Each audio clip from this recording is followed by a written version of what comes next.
Quero ler com você Efésios capítulo 1, só do verso 7 agora, a partir do verso 7 em diante, está aí.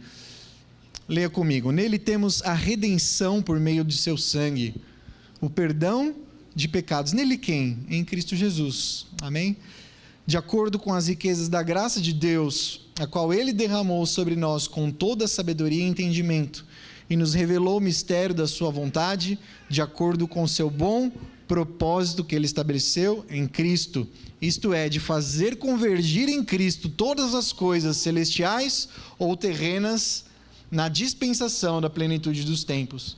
Nele também fomos escolhidos, tendo sido predestinados conforme o plano daquele que faz todas as coisas segundo o propósito da sua vontade, a fim de que nós, os que primeiro esperamos em Cristo, sejamos para o louvor da sua glória. Quando vocês ouviram e creram na palavra da verdade, o evangelho que os salvou, vocês foram selados em Cristo com o Espírito Santo da promessa, que é a garantia da nossa herança até a redenção daqueles que pertencem a Deus, para o louvor da sua glória. Aleluia. São tantas bênçãos, não é? Não são tantas bênçãos que é impossível aquele que tem esse conhecimento e sabedoria, como Paulo diz aqui, não ter o seu coração cheio de louvor. Então eu quero começar falando sobre as bênçãos de Jesus Cristo. Nós falamos das bênçãos do Pai domingo passado. Hoje nós vamos falar das bênçãos de Cristo e das bênçãos do Espírito Santo para terminar essa primeira parte. Então, nas bênçãos de Cristo Jesus, nós vemos aí logo no verso 7, que diz assim: nele temos a redenção por meio do seu sangue, o perdão de pecados de acordo com as riquezas da graça de Deus. Então, em primeiro lugar, em Cristo, eu e você temos a redenção. E o que significa redenção, irmãos? Redenção significa libertação.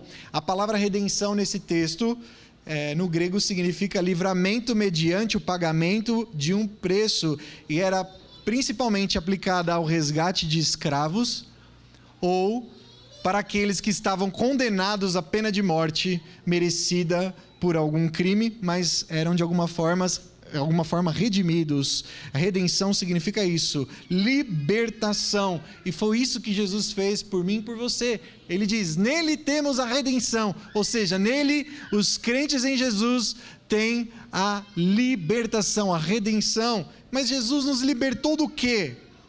Você sabe do que Jesus te libertou? Você precisa saber, isso precisa estar na ponta da sua língua, você precisa pensar nisso todos os dias. Jesus Cristo nos libertou do quê? Jesus Cristo nos libertou da maldição da lei. Jesus Cristo nos libertou, nos resgatou da ira de Deus manifesta contra o pecado e os pecadores para a morte eterna. O pecado nos torna cativos, o pecado nos torna presos, o pecado nos torna escravos da nossa própria vontade, escravos do mundo, escravo dos vícios, escravo de nós mesmos. E somos condenados porque havia uma lei eterna, e Deus disse: todo aquele que pecar morrerá, certamente morrerá, porque Deus não se relaciona com o pecado nem com pecadores. Paulo, ele resume bem essa doutrina lá em Romanos, onde ele explica nessa carta a doutrina da salvação, da justificação, de maneira profunda. Mas os textos que eu vou falar aqui, você com certeza, a maioria deles já sabe de cor. Ele começa dizendo lá em 3:23, que todos pecaram. Diga, todos pecaram. Não há nenhum justo, nenhum sequer, ele diz. Todos pecaram e estão separados da glória de Deus. Mais à frente, no 6:23, ele diz que o salário do pecado é a morte, ou seja, uma vida de pecados. Todo aquele que nasceu é pecador. Nós nascemos, o nosso pai é Adão. Adão pecou e a partir daí toda a raça humana carrega esse pecado da rebeldia, da rebelião. E o que Jesus fez, então? Ele morreu para pagar essa dívida, a pena pelos nossos pecados. E ele explica isso lá no capítulo 5, verso 8, que Deus prova o seu amor para conosco, enviando o seu Filho para morrer por nós, mesmo nós ainda sendo pecadores. E qual foi o preço que Jesus pagou? Você sabe qual foi o preço que Jesus pagou? Foi um preço de sangue pelo nosso resgate, ou seja, a morte.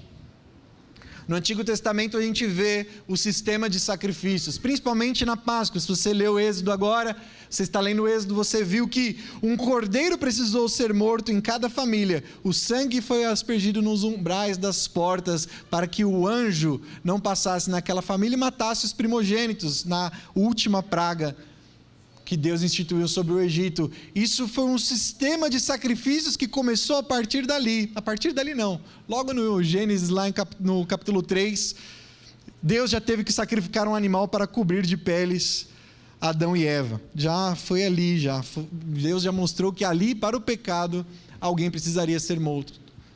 No caso, os animais temporariamente resolviam isso. Os sacrifícios temporariamente resolviam a questão do pecado, mas não definitivamente. Isso mostra que o pecado ele não pode ser deixado de lado. Não adianta você viver uma vida de pecado e achar que de uma hora para outra, ou os pecados da nossa vida, eles podem ser desconsiderados. Não, Jesus ele veio resolver de uma vez por todas, em um sacrifício único, o pecado, e isso está lá em Hebreus capítulo 9, com efeito, quase todas as coisas segundo a lei se purificam com sangue, e sem derramamento de sangue não há remissão, ou seja, a morte de Jesus, ela única e exclusivamente foi suficiente para apagar, para libertar, para restaurar a nossa vida, para limpar todo pecado passado. E nós vemos isso em Atos 20, 28, em 1 Coríntios também. Eu coloquei essas referências aí porque eu quero ler, quero que você entenda como a palavra explica isso. Em 20, 28 diz assim, de Atos: atendei por vós e por todo o rebanho, sobre o qual o Espírito Santo vos constituiu bispos, para pastoreardes a igreja de Deus a qual ele comprou com o seu próprio sangue. Em 1 Coríntios 6,20, Paulo diz: porque fostes comprados por preço, agora, pois, glorificai a Deus no vosso corpo.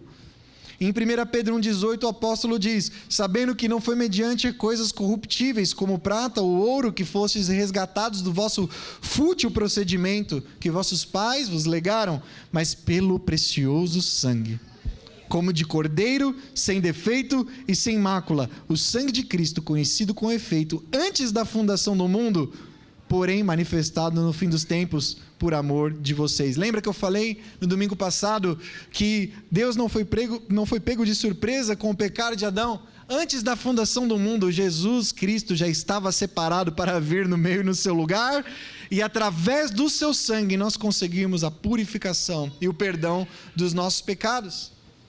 E é isso que é a segunda bênção. A primeira é libertação e a segunda é perdão. Aqui o verbo perdoar, em Efésios capítulo 1, verso 7, diz que é levar embora, esquecer. Cristo morreu para levar os nossos pecados embora, a fim de que nunca mais sejam vistos. Nós temos a libertação em Cristo, mas também temos o perdão. E o perdão de Jesus, meus irmãos, é completo. Ele não perdoou uma parte, a outra ele ainda guarda ressentimentos. Não, o perdão de Jesus é completo. Para ilustrar esses dois princípios, eu quero que você pense comigo na seguinte situação. Imagine que uma pessoa seja presa e justamente ela foi presa por seus crimes e condenado à pena de morte. Aqui no Brasil nós não temos essa condenação, mas em outros países do mundo existe a condenação com a pena de morte. Imagine que ele tenha sido preso e condenado justamente. O que seria a obra da redenção nesse caso, a libertação? Seria alguém sem nenhum crime, alguém que é ficha limpa, alguém que é totalmente inocente, assumir a pena desse condenado. Mesmo preso sendo culpado dos seus crimes, ele é solto da cadeia e vive uma vida livre aqui fora. Isso é a redenção. Jesus Cristo assume o nosso lugar na cruz, levando a nossa pena de morte nas suas costas e todos os nossos pecados, e a partir dali nós somos livres para viver a vida que Ele escolheu para nós. Isso é a libertação. Agora, a remissão ou o perdão dos pecados significa que, fazendo uso da nossa ilustração, que todo condenado pela justiça, você sabe, ele possui uma ficha, um registro, a qual ele tem lá listado todos os seus crimes. Aqui no Brasil, para viver uma vida normal, com novas oportunidades, ele precisa cumprir a sua pena, e somente depois de 5 anos, que a ficha fica limpa. Você sabe que tem um documento que se chama Atestado de Antecedentes Criminais, certo? E nesse atestado, ele comprova se você tem algum antecedente criminal ou não. Depois de 5 anos que você cumpriu as suas exigências com a sociedade, com a justiça, essa ficha fica limpa. O atestado fica limpo. E aí você pode emitir ele de novo sem preocupação. Porém, eu trabalhei num lugar, o meu último trabalho na área de TI, eu prestava serviço para uma grande empresa, uma multinacional do ramo do varejo. E o sistema que eu trabalhava era um sistema de contratação de funcionários, né? De admissão de funcionários. Então, durante alguns meses eu trabalhei no RH dessa empresa e ficava lá alocado, conhecendo o dia a dia, resolvendo os problemas das admissões. E um dia o coordenador da RH, ele me ligou desesperado, porque ele falou: Danilo, eu preciso que você cancele uma admissão que eu fiz aqui e eu preciso voltar atrás. Eu contratei essa pessoa, esse candidato, mas eu preciso voltar atrás e ele não vai mais fazer parte, nem vai entrar para o processo de admissão. E eu falei, por quê? Né? E ele me explicou o que acontece. No atestado de antecedentes criminais desse candidato, ele já estava limpo, não tinha nenhum registro. Mas essa empresa, o RH dessa empresa, tinha um contato com a polícia, que eles conseguiam puxar os antecedentes dos antecedentes. Eles sabiam de toda a vida da pessoa. Então, se um crime havia sido praticado antes, há 10, 20, 15 anos atrás, não importa, eles iam saber. E aí, não importava se o atestado de antecedentes estava limpo para aquela empresa. Os crimes daquela pessoa sempre seriam contados, ou seja, para aquela empresa, eles sempre seriam condenados e nunca teriam uma oportunidade. Era uma coisa ilegal, mas eles faziam assim. Terrível. Agora, quando Paulo diz que Cristo perdoa os nossos pecados, irmãos, oh Deus, o que ele está dizendo aqui? Que além de Cristo assumir o nosso lugar para a pena de morte, Ele te leva para viver uma vida com a ficha totalmente limpa.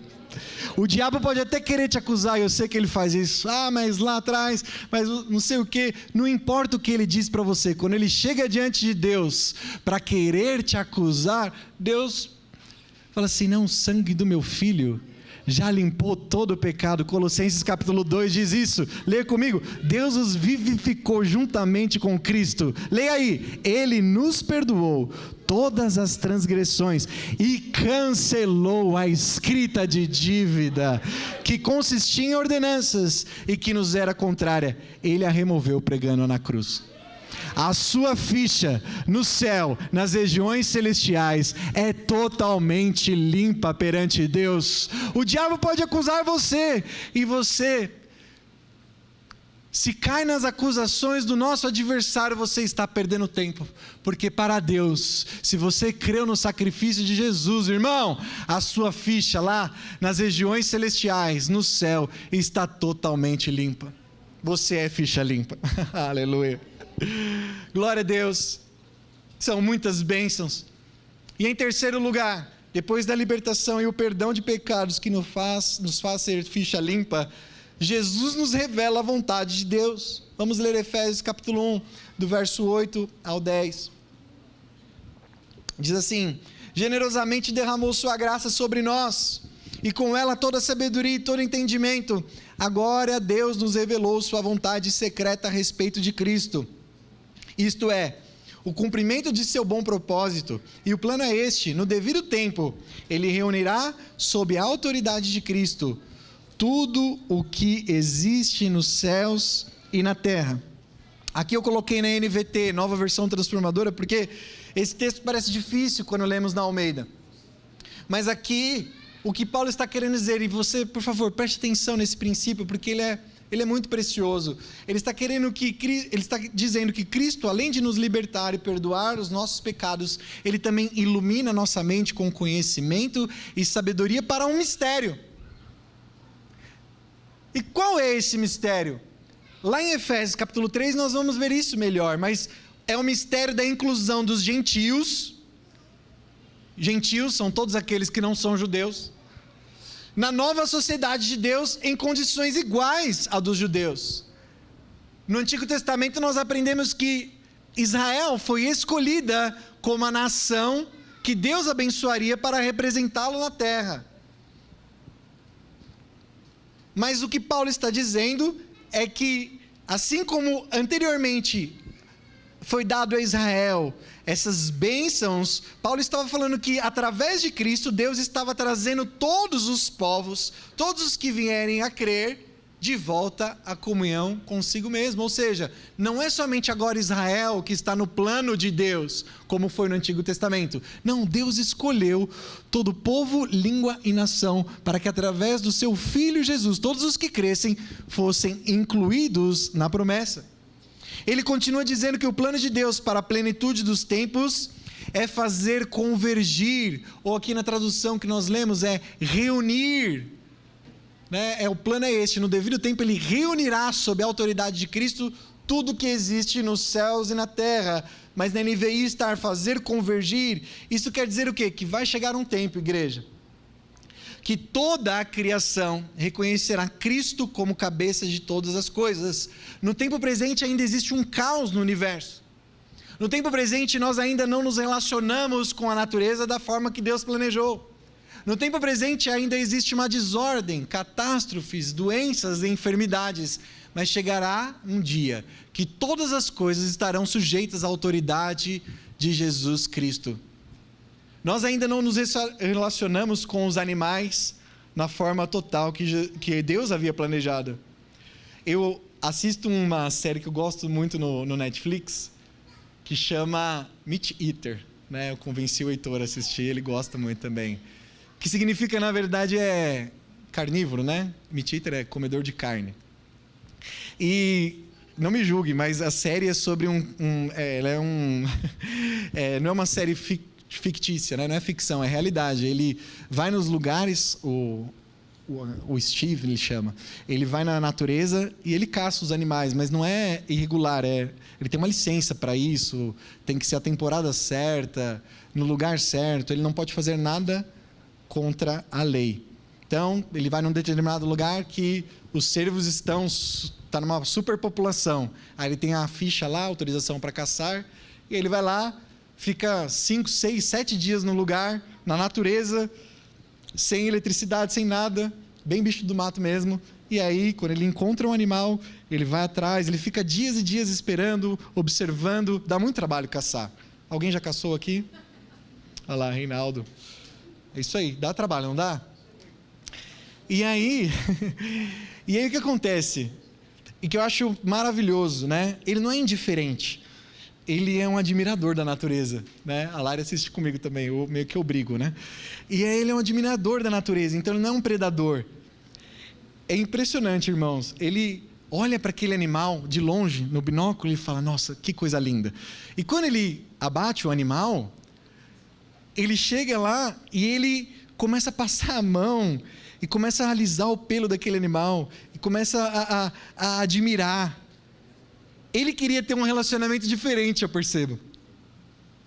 Ele queria encontrar com aquele animal em condições de igualdade, poder passar a mão nele, sabe? Assim como é um gato, um cachorro, mas não tem como fazer isso com um cervo, com um urso, com um leão.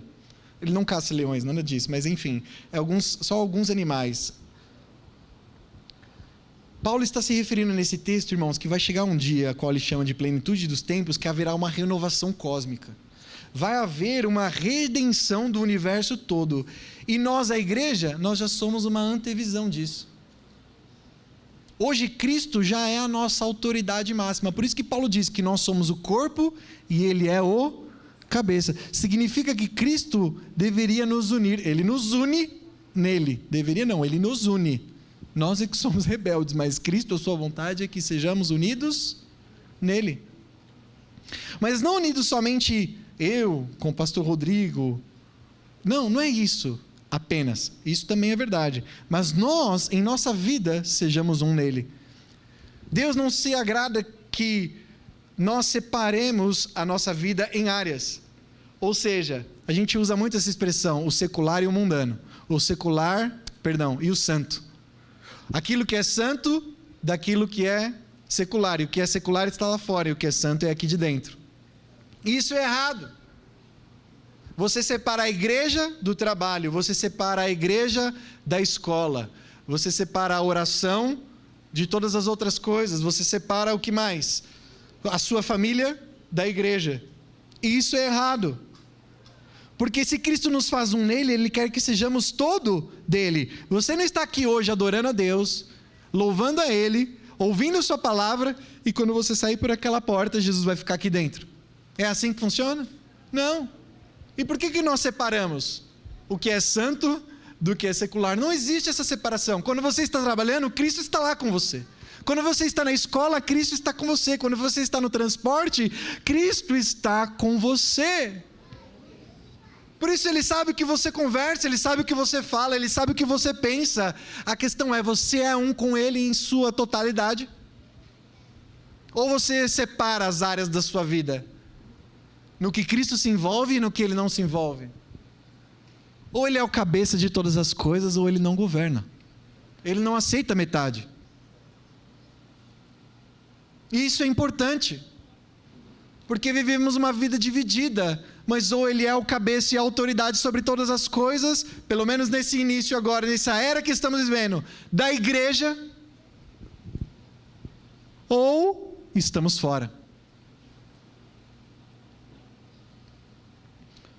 E é isso que Paulo diz, que futuramente, na plenitude dos tempos, Cristo vai reunir todas as coisas dele. Paulo está se referindo ao quê, então? Não é somente a igreja, é a igreja sim, os vivos hoje e os mortos que já estão em Cristo, já estão com Cristo. Mas não somente a igreja, mas também os anjos. No capítulo 3 nós vemos isso. E toda a criação divina, a natureza que hoje geme, conforme escrito em Romanos 8. E eu creio que isso tem a ver, irmãos, com o que viveremos no milênio. O sonho lá do Steve vai acontecer. Leia comigo Isaías capítulo 11. Olha que lindo esse texto. Isaías profetiza o que acontecerá no reino milenar de Jesus Cristo. Vamos ler juntos? O lobo viverá com o cordeiro. O leopardo se deitará com o bode. O bezerro, o leão e o novilho pastarão juntos, e uma criança os guiará. Olha só, uma criança guiará o leão. Vamos continuar? A vaca se alimentará com o urso. Seus filhotes... Continue. E o leão? A criancinha...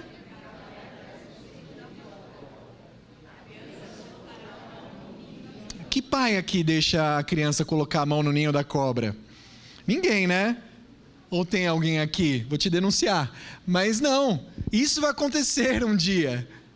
Vamos continuar. Ninguém fará nenhum mal, nem destruirá coisa alguma em todo o meu santo monte, pois a terra se encherá do conhecimento do Senhor, como as águas cobrem o mar. Ou seja, na plenitude dos tempos, haverá essa unidade cósmica e Jesus será o cabeça de todas as coisas.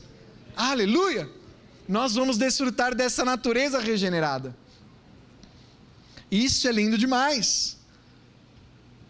Isso é verdade, é uma parte do que eles dizem, né, que é verdade. Quem já recebeu aqueles folhetinhos da Testemunha de Jeová?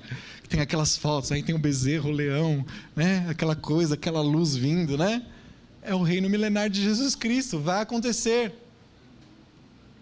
Essa é uma das bênçãos. A próxima bênção que Cristo nos traz é que Ele nos faz herança de Deus. Vamos ler Efésios capítulo 1, verso 11, que diz assim: em Cristo fomos também feitos herança, predestinados, segundo o propósito daquele que faz todas as coisas conforme o conselho da sua vontade. Irmãos, olha só que princípio precioso. Eu falei no domingo passado que em Cristo Jesus nós possuímos uma herança. Em 1 Pedro, do capítulo 1, ali, verso 1 até o verso 4, o apóstolo Pedro ele vai falar qual é a herança dos crentes. É aquele texto que diz que nós possuímos uma herança nos céus que não se corrompe, que não tem data de validade. Ao contrário do que está aqui na terra, que vai perecer. A nossa herança, a herança dos santos, é incorruptível. E qual é a nossa herança? É a vida eterna com Deus. É a vida eterna com Deus, é a comunhão com Ele eternamente, a redenção do nosso corpo e a adoção completa. Mas não é isso que Paulo está dizendo aqui, irmãos. Não é dessa herança que Paulo está dizendo. Olha só, Paulo usa uma expressão aqui, a palavra herança, da mesma forma que os profetas usavam para se referir a Israel no Antigo Testamento. Deus, quando falava de Israel, falava o seguinte: eles são a minha porção, eles são a minha herança. Eu coloquei aqui 3 textos para provar isso. Vamos no Antigo Testamento ler, Deuteronômio capítulo 32, verso 9, olha só o que Deus diz: porque a porção do Senhor é o seu povo, Jacó é a parte da sua herança. Salmos 33, 12 também diz: feliz a nação cujo Deus é o Senhor, e o povo que ele escolheu para a sua herança.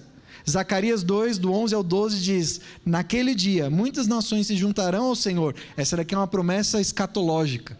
Muitas nações se juntarão ao Senhor e serão o meu povo. Habitarei em seu meio, e vocês saberão que o Senhor dos exércitos é quem me enviou a vocês. Então o Senhor vai fazer o quê? Herdará a terra de Judá como a sua porção na terra santa, e voltará a escolher Jerusalém. O que Paulo faz aqui, igreja, é empregar a mesma expressão que era dita sobre Israel para a igreja do Senhor Jesus hoje. Todos os que estão em Cristo, todos os gentios, sejam gentios ou judeus, agora são herança de Deus. Embora somente Israel fosse nos tempos passados, agora nós somos a herança. Todos nós que cremos em Jesus somos herança e possessão de Deus. Sabe o que isso significa? Que não somos somente nós, a igreja, que desejamos possuir aquilo que veremos eternamente.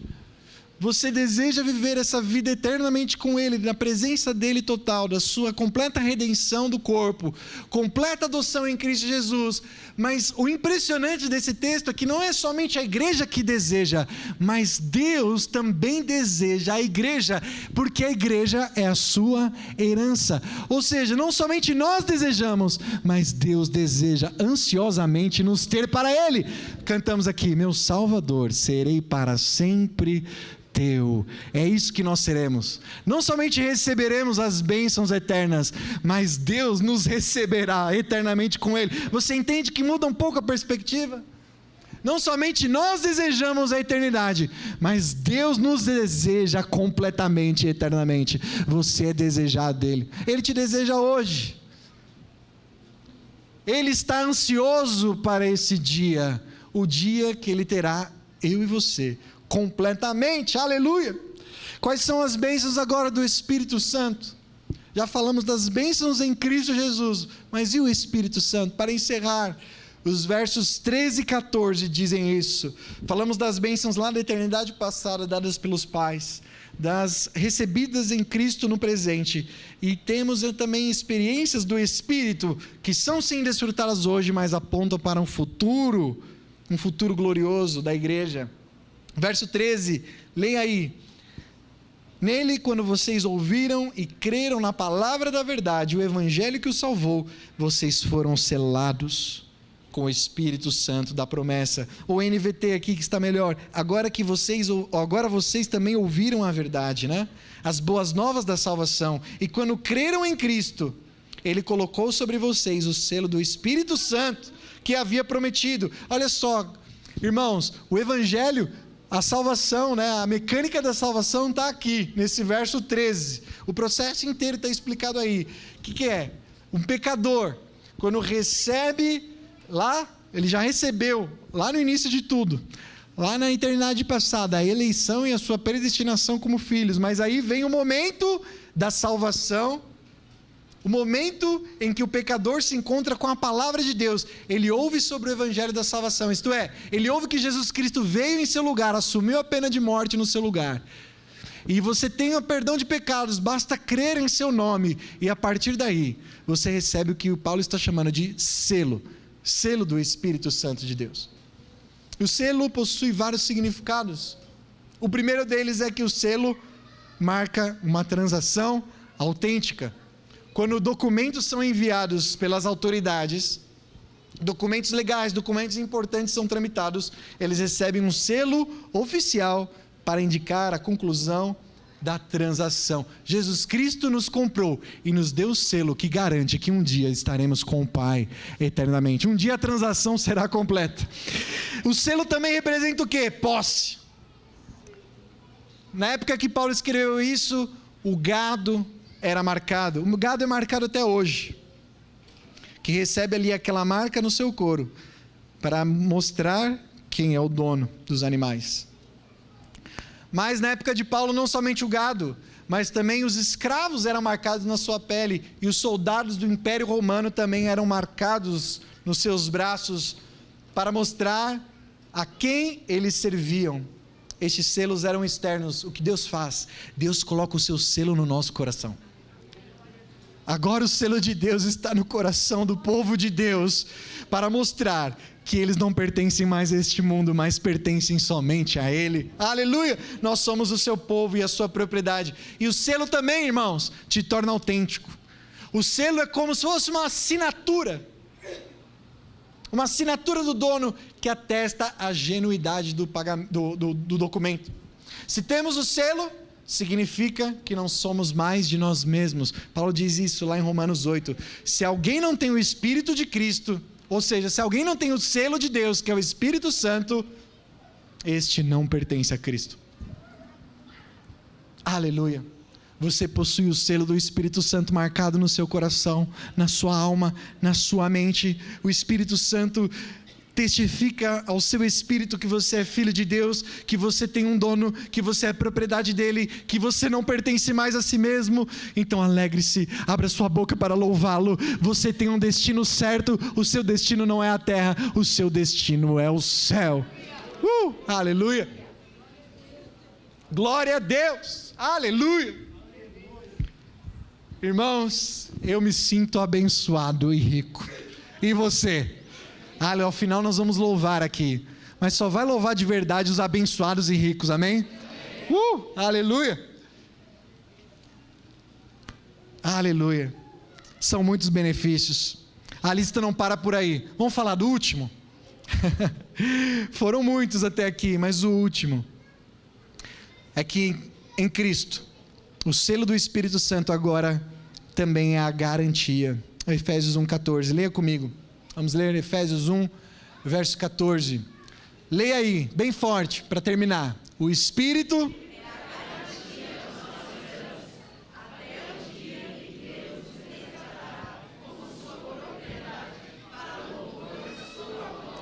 Aleluia! O Espírito Santo é a garantia de nossa herança. A palavra garantia aí no grego ela tem dois significados. Em primeiro lugar, significa anel ou aliança. Em segundo lugar, significa a primeira parcela de um pagamento ou sinal. Nesse sentido de anel ou aliança, imagine o noivo. Quando ele coloca a aliança no dedo da sua amada, o que ele está querendo dizer? Eu estou guardando. Nós temos um compromisso que vai ser selado completamente no casamento. É uma promessa. Mas a aliança, ou o anel de noivado, em si não é um casamento ainda, mas é uma garantia de que o casamento vai acontecer. Assim como o primeiro pagamento ou um sinal. Quando você vai comprar um produto ou serviço, o vendedor ele fala, eu vou fazer para você, mas eu preciso de um sinal, 30%, 50% do valor. Aquilo que você está dando, você ainda não recebe o produto em si, ou recebe? Não, mas é uma garantia de que daqui a pouco, esse produto vai estar em suas mãos. Da mesma forma, irmãos, o Espírito Santo é o anel de noivado que Cristo coloca no dedo da igreja, para garantir que hoje você já é dele, mas um dia nós nos casaremos com ele, nas bodas do Cordeiro. Aleluia! Pois um anel em meu dedo. Nossa, é lindo demais. É isso que o Espírito Santo é. Ele é a garantia. Da mesma forma, ele é o sinal. Ele é a primeira prestação desse pagamento que virá. É um adiantamento. Ele é a garantia. Assim como esse produto que você dá o sinal será seu, será seu. Assim também o Espírito Santo é a antecipação das alegrias e das bênçãos que desfrutaremos completamente no céu. Completamente no céu. É muito bom ser cheio do Espírito Santo, irmãos.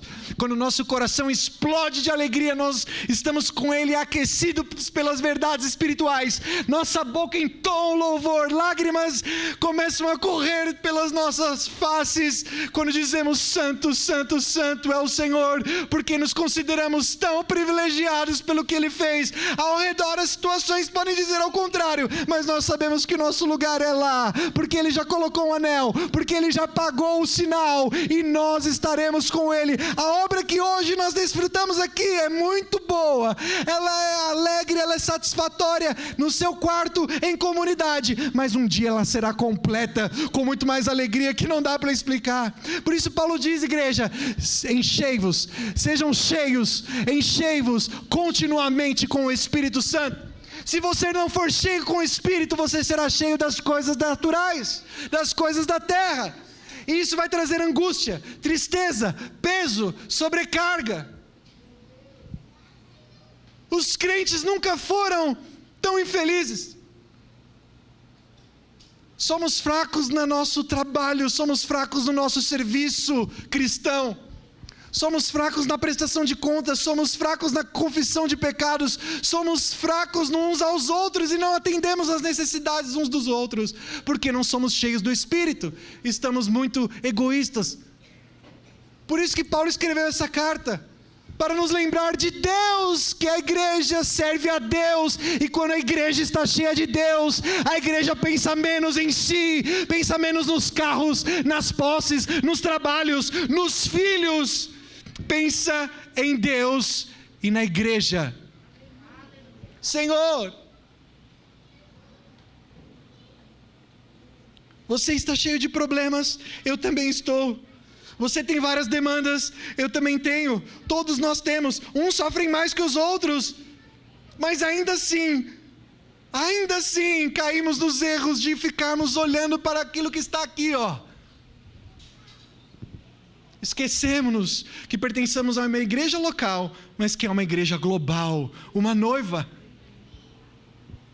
Achamos que o problema está aqui. E nos esquecemos que Cristo nos chamou para ser a sua noiva global. Todos os santos reunidos são a igreja do Senhor. Não é a comunidade só que é a igreja. Não é a outra ali que é a igreja. Não, todos os santos. Por isso seja cheio do Espírito Santo hoje. Comece a louvar e agradecer a Deus hoje. Porque mudar às vezes não vai adiantar. Às vezes ajuda, mas muitas vezes não adianta enquanto o nosso coração for idólatra e perdido nas coisas dessa terra. Senhor, eu creio que Deus quer trazer um avivamento no nosso meio, igreja, mas não um avivamento por bênçãos, um avivamento pela presença do noivo, completamente. Oh Senhor, eu quero desfrutar da presença de Deus, porque é isso que eu terei eternamente. E nesses dias, estando com Jesus, o meu coração entra em conflito com o céu, porque eu quero coisas aqui, mas Deus fala para mim que as coisas de lá são muito superiores. Entende, igreja? Irmãos, isso é algo sobrenatural, não tem como eu explicar para você de outra maneira, a não ser que o crente que se coloca à disposição do céu, e é cheio com o Espírito de Deus, não há divergências entre nós quando buscamos os céus. E o que Deus começa a tratar no nosso coração? O que Ele começa a fazer? Ele começa a fazer com que valorizemos as coisas dos céus. A palavra começa a ser obedecida, porque é isso que nós começamos a crer juntos.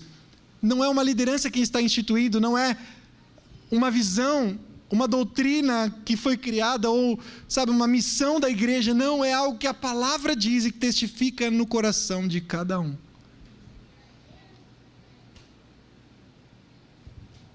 Deus não quer uma unidade por convenção.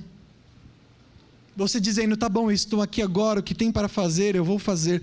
Deus quer uma unidade de espírito. Você não precisa ser guiado por homens, você precisa ser guiado pelo Espírito de Deus.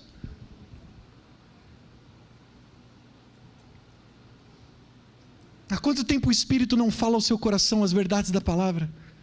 Há quanto tempo ele não te impulsiona a servir?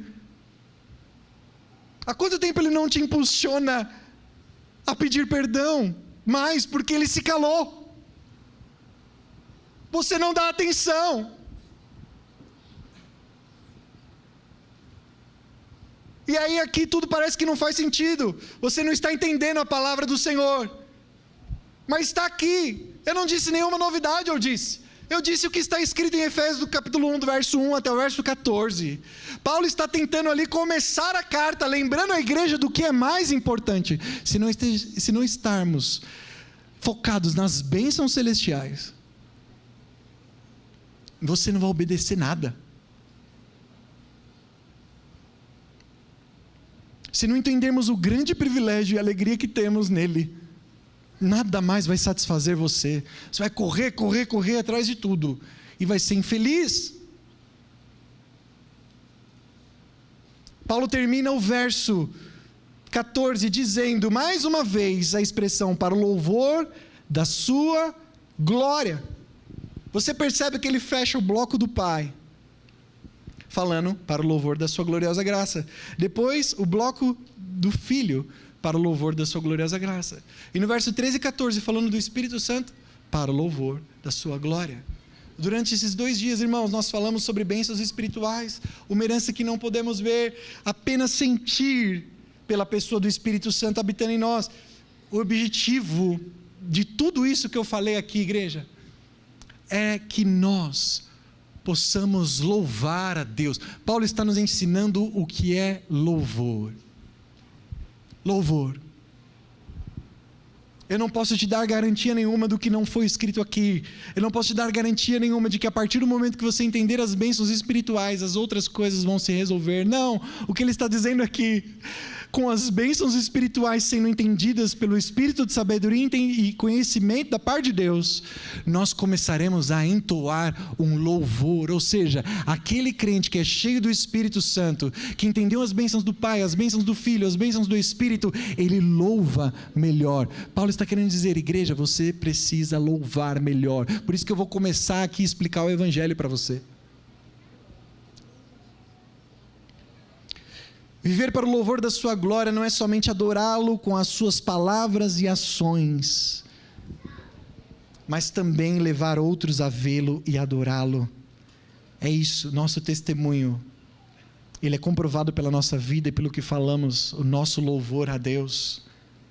Era essa a vontade de Deus no Antigo Testamento, irmãos, e a vontade de Deus era separar um povo, e esse povo fosse reconhecido como um povo de Deus, e as outras nações se convertessem ao Senhor. Você vê esse plano de Deus bem sucedido logo quando o povo de Deus vai rodear Jericó e Deus manda Josué tomar Jericó e ele envia os espias e os espias ficam durante um dia na casa de uma prostituta chamada Raabe, é isso? E aí o que ela diz para eles? Olha, vocês prometem, façam uma aliança comigo de livrar a minha casa, porque todos os povos ao redor estão com medo de vocês, mas nós sabemos que o Deus de vocês é o Deus verdadeiro. Ou seja, na cidade inteira, apenas uma prostituta e sua família reconheceram que Deus era Deus. E o que aconteceu? Foi salva, casou-se com um israelita e participou da linhagem do nosso Senhor Jesus. Ela está lá em Mateus capítulo 1. Esse era o plano de Deus, mas olha o que acontece. Não foi bem sucedido. Jeremias 13, 11. Leia aí comigo Jeremias 13, 11, depois desse texto. Assim como o cinto se apega à cintura dos homens. Olha só o que Deus diz ao seu povo. Eu criei Judá e Israel para se apegarem a mim, diz o Senhor. Deveriam ser o meu povo, meu louvor e minha glória. Uma honra para o meu nome. Deveriam ser meu louvor, minha honra, minha glória para o meu nome, mas não quiseram me ouvir. Esse sempre foi o propósito de Deus. e continua sendo até hoje. Como é o louvor da igreja? Quero encerrar perguntando isso. Como é o seu louvor, igreja? Como é o seu louvor? Pense aí, como é o seu louvor? Às vezes nós paramos e falamos, nossa, hoje o louvor foi muito bom. Mas o que queremos dizer talvez é que o que foi feito aqui é muito bom. Mas não é isso que Deus pensa. Louvor para Deus não são bons músicos, bons cantores. Não é isso que é louvor para Deus. A palavra não diz isso em nenhum lugar. O louvor a Deus é quando os santos, que são a igreja do Senhor Jesus, como ele diz lá, no verso 1, os santos e fiéis em Cristo Jesus, com seu coração cheio do conhecimento das bênçãos espirituais, começam a abrir a boca, cheio de gratidão e louvor a Deus. Louvor não é música, louvor não é banda, louvor não é isso. O louvor da igreja está no conhecimento de Deus e na gratidão por tão grandes bênçãos espirituais. Por isso eu e você podemos louvar sem nenhum instrumento. Podemos louvar na nossa casa. Podemos louvar dentro do carro. Podemos louvar, e não estou falando de cantar, estou falando de louvar, é diferente. O cântico é uma forma de louvor. Mas quando eu chego para você e digo assim, como você está bonito hoje? Eu estou louvando você. Louvor é as nossas palavras, são nossas palavras de honra por quem Ele é, pelo que Ele fez, pelo que Ele nos deu. Somente aqueles que se consideram ricos e abençoados podem louvar verdadeiramente. Se você se considera apenas um membro de igreja aqui, que vem domingo na célula, se você se considera apenas alguém que possui uma visão conservadora, de que pode isso, não pode aquilo, você não entendeu o Evangelho. O Evangelho não é sobre isso, não é sobre visões políticas, conservadoras, liberais. Não. O Evangelho é sobre sangue, sacrifício. Um inocente morreu no seu lugar, te livrando eternamente da pena da sua morte, que eu e você merecíamos, apagando os registros espirituais dos seus pecados. Por isso que eu tenho sempre preocupação de que você que nasceu na igreja, né? Nasceu já com seus pais convertidos, teve esse entendimento dessa vida de igreja desde cedo. Eu vejo tantos filhos de crentes se desviando do Evangelho, vivendo aí, querendo viver a vida no mundo, porque nós não parece que não cometemos os pecados e delitos, né? Que os nossos pais cometeram. Não usamos droga, não nos prostituímos, não, sei lá, roubamos, não teve aquela vida de loucura. Então parece que o Evangelho não perdoou tanto assim. Então, como não nos sentimos privilegiados, os jovens vão embora. Como não nos sentimos ricos e abençoados, vamos embora. Procurar no mundo o que somente Cristo pode nos dar. Meu Deus, quanto engano. Voltamos arrependidos, quebrados. Dizemos, nunca deveria ter saído. Mas a questão não é a quantidade de pecados que você cometeu. Não importa onde você nasceu, se você já foi criado desde pequeno no Evangelho, você precisa de arrependimento. Jesus morreu por você, porque você é rebelde, eu era rebelde. Eu precisei ter meu encontro com Jesus, não adiantava o quanto ouvia domingo após domingo. Na verdade isso foi um benefício, porque eu ouvi o Evangelho, mas eu precisei ter o meu encontro com Cristo. Ele já havia me elegido. Aleluia. E aqui está o milagre da eleição. Todos aqueles a que Deus elegeu, Ele vai salvar. E eu só agradeço a Deus por ter escolhido a minha vida. Por isso que sai o louvor dos meus lábios. Eu quero louvar eternamente a Ele. O Evangelho também é sobre termos uma herança, mas sermos uma herança. Você não é de mais ninguém, você é dele. Eu e você somos dele. Quero louvar com você esse cântico. Você possa adorar a ele. Antes eu quero orar. Vamos orar? Aleluia. Feche seus olhos. Pai, em teu nome nós estamos reunidos aqui. Aquele que nos une como corpo, como igreja. Jesus Cristo é o cabeça da nossa vida. Ou ele governa todas as coisas, ou não temos o Espírito dentro de nós nos dizendo o que devemos fazer. Pai, isso é muito sério, Pai. Nós vivemos dias em que o mundo aguarda a nossa manifestação, não uma manifestação política, não uma manifestação violenta, mas é uma manifestação espiritual, de oração, entrega e agradecimento. Pai, nós estamos aqui hoje para ouvir a mensagem do Evangelho, e é uma mensagem real, não é inventada, aconteceu. O sacrifício foi alto, o preço que foi pago foi muito alto, para nos dar, Senhor, acesso a Ti, mas vivermos uma vida diferente, uma vida santa, uma vida separada.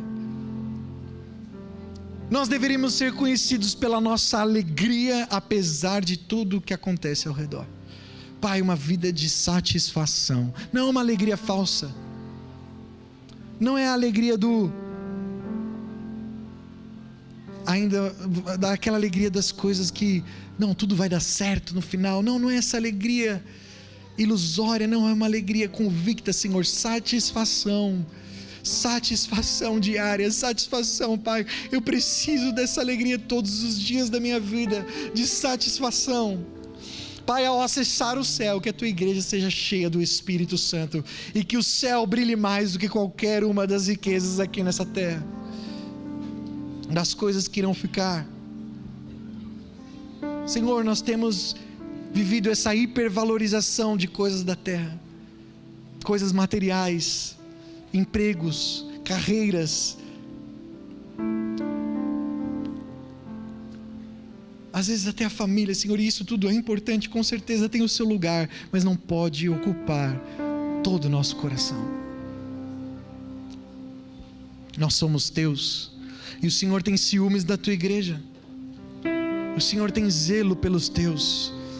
Ó Espírito Santo, sopra no nosso coração. Espírito, nós queremos ser cheios da Tua presença.